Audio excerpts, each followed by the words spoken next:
aí, galera irada do meu coração, beijinho pra você. Vamos começar a nossa super aula. Na aula de hoje, uma aula massa, uma aula irada sobre agricultura. Vamos cercar porque é um tema que aparece muito no Enem, em vários vestibulares, principalmente pelo Brasil aí, ser um grande exportador e produtor de alimento aí no mundo. Sabe que o Brasil perde Estados Unidos, né, exportador de alimento, a União Europeia e terceiro é o Brasil. Quando eu falo de produção, obviamente a China, né, ela passa o Brasil, né, está aí entre o maior do mundo, o maior produtor de alimento, porque para abastecer 1 bilhão e 300 milhões de habitantes. Então a gente começa a nossa história falando assim para você, como é que surge essa produção agrícola? Essa produção agrícola, claro, lembra que a população no começo era nômade, né? Então não tinha o hábito de plantar para comer, era a caça que era a sobrevivência. Então, quando começam a surgir as primeiras cidades, o homem começa a se fixar num determinado local. E aí ele começa, claro, a modificar aquele espaço natural para um espaço rural, primeiramente. E daí ele começa a plantar o alimento e criar alguns animais. E assim vai desenvolver, obviamente, esse processo da pecuária, a transformação de um espaço natural para um espaço rural, posteriormente para um espaço urbano. Aí segue comigo então. No começo, o homem ele tinha característica predatória, não tinha preocupação em preservar o solo, né, em deixar os alimentos naturais se renovarem. Era para consumir, então ele pegava da natureza, ele ia pegando da natureza, ia pegando da natureza. Acabou, ele migrava, pegava da natureza, até um certo ponto que ele começa a fixar, ele começa a desenvolver, obviamente, essa relação com o campo, né, onde ele produz o alimento, cuida do solo e também cria os animais. Aí eu pergunto para você, Almirado, quem depende mais de quem? O campo depende mais da cidade ou a cidade depende mais do campo? Obviamente existe uma dependência em cada lado, né? A cidade depende do quê? Depende dos alimentos produzidos no campo, sim. Mas o campo depende dos agrotóxicos, do financiamento, do maquinário, hoje em dia, para poder ter uma boa produção agrícola e poder sobreviver no campo. Então hoje, na verdade, quem depende mais de quem, se fosse ter que escolher o campo depende mais da cidade. Hoje em dia, no padrão e na produção agrícola atual. Né? Claro que nós dependemos da produção de alimento do campo, mas em relação maior em dependência, hoje nós temos, pelo que é produzido de alimento, o campo depende mais da cidade, porque até o que o campo vai produzir é o que se consome na cidade, beleza? Segue lá comigo então. A agricultura depende de alguns fatores básicos, que é o capital, que é o dinheiro, ela depende da terra, e ela depende do trabalho, como é que eu vou produzir. Então existe a sequência básica, os fatores básicos para a nossa produção agrícola, beleza? Então o capital, como é que funciona essa questão do capital? Então nós temos ali o dinheiro, como é que ele é conseguido no campo? Através de financiamento, através de programas do governo. O Brasil é um país que não tem uma grande política agrícola ao pequeno produtor.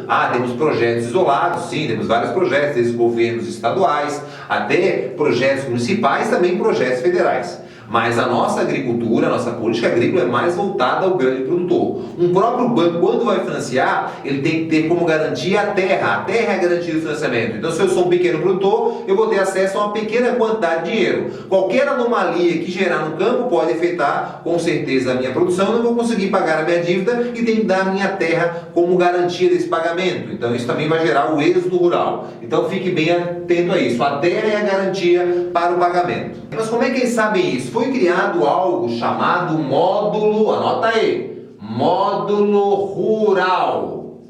O que é isso, Marcelo? Existe diferença entre módulo rural e módulo fiscal? Você, Almirado, deve ter estudado aí, obviamente, e visto a questão que a gente fala sobre mudança do Código Florestal. Ele falou bastante sobre isso aqui, lembra disso? Então, o que foi isso aqui, Marcelo? Bom, quando eu falo módulo rural, é assim, não importa, galera, o tamanho em si da área como garantia. Claro que o valor de imóvel vai influenciar no meu financiamento, mas é baseado através de módulos rurais ou módulos fiscais. O que é o módulo rural? É uma área independente do tamanho que eu consiga sustentar uma família de 4 pessoas adultas. Então, por exemplo, se com essa área aqui, desse tamanho eu produzi aqui morango.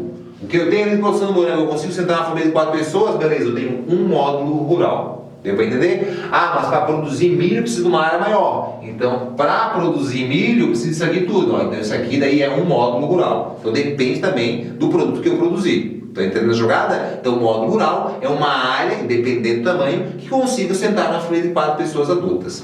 Tá, Marcelo, o que é o módulo fiscal? O módulo fiscal, a diferença é quase igual, ele leva em conta o produto base da região. Então, por exemplo, eu falei região centro-oeste. Qual é o produto mais produzido lá? É a soja. Então, quanto que eu tenho que ter de terra produzindo soja para sustentar uma família de 4 pessoas adultas? Ah, eu preciso de 10 hectares. Ah, então, beleza. 5 hectares para sustentar uma família de 4 pessoas adultas. Então, lá naquela região, né, um módulo rural equivale mais ou menos a 5 hectares. Então, essa é a diferença entre módulo rural e módulo fiscal. Apenas para você entender essa relação que a gente fala de terra e garantia para o financiamento, tá? Então, a terra, né? O que importa da terra não é apenas a quantidade, mas também a qualidade da mesma, né? Então, a qualidade do solo, do clima, da média pluviométrica influencia diretamente, sim, né, na minha produção. Então, a gente sabe que em determinadas áreas tem até um solo bom, mas chove pouco. Por exemplo, algumas áreas do Nordeste tem um solo rico em gneiss e calcário.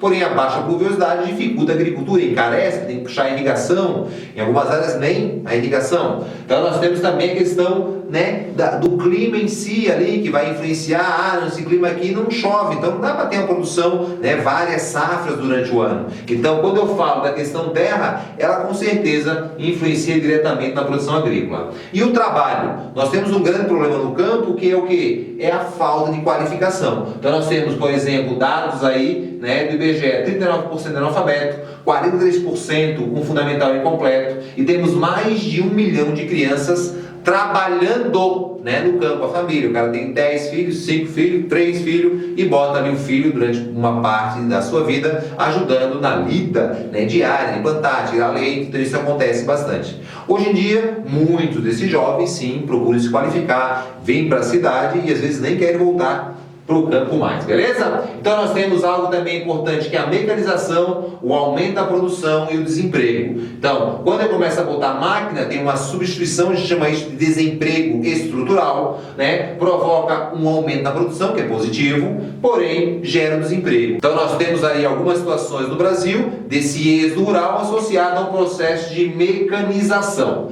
A gente vai falar nessa parte da aula agora dos tipos de agricultura, os tipos que podem aparecer no vestibular para você. Plantation, jardinagem, itinerante, belt, sorgânia e hidropônica. São alguns tipos de agricultura bem comum. Nós temos que primeiro diferenciar a agricultura comercial da agricultura de subsistência. Não cair em pegadinha. Comercial é a agricultura para vender e subsistência para consumir. Assim a gente está exagerando. Não quer dizer que eu vou vender que ela, né, vai ser, eu não posso consumir, se eu consumir dela é subsistência, não é assim que funciona. Então existe uma lógica que é assim, ó, 2/3 é o número-chave. Se 2/3, né, se 2/3 eu destinar para o consumo, ela vira subsistência. Eu posso vender o excedente para comprar, pagar a luz, comprar o que eu não produzo. E se 2/3 for voltado, né, a comércio, aí ela é agricultura comercial. Eu posso tirar um pedaço para eu consumir e vender o resto. Então daí é agricultura comercial. Beleza? Então essa é a diferença básica. Vamos falar de cada um para vocês. Primeiro começamos com o transgênico. O que é o transgênico? Transgênico é o produto modificado geneticamente em laboratório. Tranquilaço, dominado, tá? Então nós temos aqui o Brasil agora ultrapassando, sendo o segundo maior produtor de transgênico no mundo, perdendo apenas, né, para os Estados Unidos, tá? Esse é o símbolo transgênico, existe muita polêmica aí, né, no último ano aí, para tirar isso aí dos alimentos. Isso aqui é uma lei, tem que ter lá o transgênico. Pode pegar uma lata de óleo, por exemplo, é comum, salgadinho, né, um salgadinho que você come aí, assistindo a aula, também tem uma grande parte fabricado com milho transgênico, beleza? Transgênico, tem que saber os pontos positivos e negativos. Positivos, ele cresce mais rápido, desenvolve mais rápido, né? Então eu consigo ter uma melhor produção, consigo fazer mais 2, 3 safras. Ele tem uma melhor aparência, facilita o comércio. Eu tenho muito lucro com ele, né? Porque como eu tenho uma maior produção, eu consigo, né, ter um maior lucro. Eu consigo botar mais nutrientes hoje em dia, então ele tem uma melhor nutrição. E existe alguns estudos aí até colocando mais vitamina C, alguns tipos, né, de até remédio, isso é uma coisa do futuro, também está sendo apontado aí como um ponto positivo. Ponto negativo, Marcelo. Primeiro, não tem uma certeza 100% se faz mal, né? Pode estar consumido agora e fazer mal daqui a alguns anos. Existe uma dependência do produtor com a semente, porque eles fazem menos fértil de produto para os caras terem sempre que comprar a semente. Então vai gerando cada vez uma maior dependência de quem está produzindo, né, com a fábrica da semente. Ela prejudica o solo, né? Não existe uma troca muito eficaz de nutrientes, vai deixando aquele solo cada vez mais pobre. E também aumenta o uso de agrotóxicos, porque isso é pegadinha básica do vestibular. Ah, Marcelo, se ele é mais resistente à praga, eu vou usar menos agrotóxicos. Mas a praga ficando cada vez mais forte. Então, eles também não vão tirar ali, né, aquela erva daninha, aquele mato pequenininho lá da produção. Então, eles vão pulverizando tudo. Então, é comprovado que mesmo com o aumento transgênico no Brasil e no mundo, tem aumentado aí o número de agrotóxicos, galera. Tá, vamos seguir aqui então comigo. Plantation. O que é o plantation? Plantation é uma prática agrícola comum muito, né, feita na época da expansão, quando o Brasil, por exemplo, era colônia de Portugal. Como é que ela se caracteriza? Produtos tropicais voltados à exportação. Tá, quando a gente fala jardinagem, é uma agricultura praticada no Sudeste Asiático, né, com muita mão de obra, pouca mecanização, né, voltada mais à risicultura, a produção de arroz. Quando eu falar agricultura itinerante, é agricultura nômade. Então, aquela agricultura, o cara desmata uma área de vegetação, terras devolutas geralmente, floresta, desmata a planta, colhe, migra, desmata a planta, colhe, migre. Essa é a agricultura itinerante. Quando eu falar belts, é a produção agrícola dos Estados Unidos, tá? São cinturões de produção agrícola com muita tecnologia e subsídios, e monocultura, um só produto. Quando eu falar orgânica, é a produção sem agrotóxicos, que é uma das que mais cresce aí no mundo, também no Brasil. Então, sem uso de agrotóxicos. Então, é uma agricultura com pouca mecanização, cuidado manual, sendo assim, tem melhor segurança alimentar. E por último, a hidropônica, que também vem crescendo, né? Aquela agricultura que é feita na água, onde eles fazem aqueles tipo vaso suspenso, muitos com cano de PVC, e plantam muitas hortaliças desse tipo, né? Seria a agricultura hidropônica, beleza? Vamos seguir agora para entender como é que funciona, né, algumas características da produção agrícola no Brasil. Galera, então quando eu falar da agricultura no Brasil, a gente tem que seguir essa lógica. Então, o que o Brasil tem como potencial agrícola? Tá? No Brasil tem uma grande área disponível ainda para a agricultura, isso é muito positivo. Nós temos condições naturais favoráveis, um clima, né, com boa média de chuva, topografia mais plana, por mais que predomine no Planalto, nós temos uma topografia muito plana que ajuda na agricultura. O Brasil investe em centros de pesquisas aí como a Embrapa, ou a Ipagre, ou empresas aí estaduais também que fomentam a pesquisa agrícola. Nós temos aí também investimento, né, na formação de uma mão de obra qualificada, com cursos técnicos em agronomia, né, com faculdade de agronomia, então tudo isso, né, zootecnia, então nós temos aí uma qualificação nessa mão de obra, isso também é positivo. Negativo, então nós temos primeiro o alto custo, né, e a precariedade da rede de transporte. Então é inadmissível um país continental com uma grande produção de alimento levar a produção de milho de caminhão, pequena carga, excesso de peso, né, então isso aí é um fator negativo. Elevada carga tributária, muito imposto em cima, né, da produção de alimentos, isso aí é um fator negativo.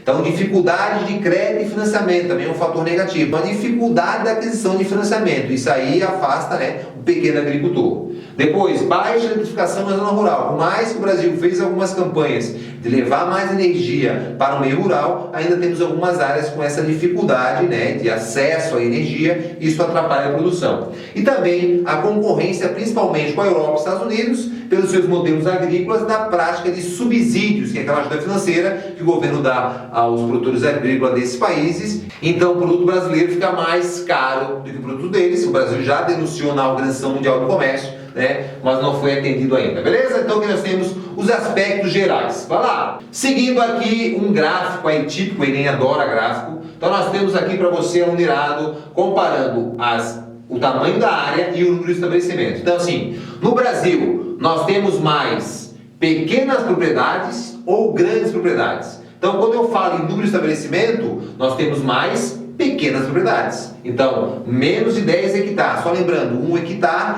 10 mil metros quadrados. Mais ou menos o tamanho de um campo de futebol, tá? Então, nós temos 53 em número de estabelecimento. Porém, esse percentual, ele corresponde a uma pequena parte, só 3% do Brasil. Então assim, pô Marcelo, não entendi. Eu estou querendo dizer para vocês que no Brasil existe uma concentração de terras. Mais ou menos 50% das terras do Brasil está no poder de 1% da população. Isso é um fator histórico. Você verá na nossa próxima aula, tá? Só para entender aqui esse que eu estou falando para você. Então, é como se eu fosse dividir aqui o Brasil, ó, em propriedades rurais, tá vendo? Então, nós temos mais, ó, em número de estabelecimento, nós temos mais pequenas propriedades. Isso aqui tudo é propriedade. Ó, grandes temos 1, 2, 3, 4, 5. E pequena temos um monte. Então, pequena é o que mais tem. Porém, elas correspondem a uma pequena parte do Brasil. Então, tem que entender que no Brasil nós temos uma concentração de terras. Para isso, foi criado, né, tentar sanar, o MST, que foi criado na cidade das Sogras. Qual é, Marcelo? Cascavel, no Paraná. Brincadeira, vamos lá. Então, o MST é o Movimento dos Trabalhadores Rurais Sem Terras, foi criado oficialmente em 1934 no Paraná, que luta pela reforma agrária e por mais facilidade em financiamento. Beleza? Então nós temos aí vários conflitos, né, que foram gerados, né, são gerados até hoje, na ocupação de uma terra indevida, né? Então uma terra devoluta, que é uma terra do governo, tá lá. Então existe uma invasão e tenta requerer a posse. Ou então uma terra lá que é uma fazenda e não está produzindo, então eles tentam, né, invadem e tentam requerer a posse. Ah, Marcelo, mas é injusto. A gente não vai falar na questão de justiça. Temos só que pensar que grande parte dessas terras, que são dos coronéis ou de políticos, eles não compraram, eles se apoderaram dessa terra, né, que era uma terra do governo, né, por alguma amizade, facilidade, e os trabalhadores rurais sem terras, eles lutam pela terra para trabalhar. Obviamente também que existem pessoas, né, nesse movimento também que pegam a terra e vendem a terra, isso tudo acontece. Mas o vestibular não tem que ficar no machismo, a gente tem que falar o que acontece dos dois lados, né? Existe um processo histórico no Brasil, desde a Lei das Terras, lá em 1850, desde os políticos brasileiros que foram concedendo terras e favorecimentos, né, aos grandes coronéis, a grandes políticos e empresários que tinham acesso, e essas pessoas que não eram donas das suas propriedades, né, elas acabam não tendo acesso à terra. Existe um processo chamado grilagem, né, sabe, são os grileiros e os poceiros. A grilagem é quando o cara falsifica um documento, né, e tenta requerer a posse da terra. O nome grilagem, eles botam um grilo junto, né, com um papel para que quando o grilo, né, morrer, vai liberar um líquido, e o papel fica com aspecto de velho. Então isso é a grilagem. E o poceiro, né, a posse, então a pessoa pega lá uma terra e através da lei do uso capião tenta tomar posse daquela terra. Então existe um conflito entre grileiro e poceiro. Então o cara está lá, ele vai de uma propriedade e vai requerer a posse. Aí o cara percebe que ele está lá já há 2 anos, opa, sai dessa terra aí que é minha, né? Tá aqui o documento aqui mostrando, registrado em tal época. Então esse é uma briga constante entre grileiro e poceiro no Brasil, beleza? Galera irada, né? Beijão para você, uma aula aí sobre agricultura geral, falando dos aspectos gerais, tipo de agricultura, né, agricultura dos pontos positivos e negativos no Brasil, né, a questão de grileiros, a posse da terra, o MST, coisas aí comuns aparecer no vestibular, beleza? Beijão e até a nossa próxima aula, galera. Valeu!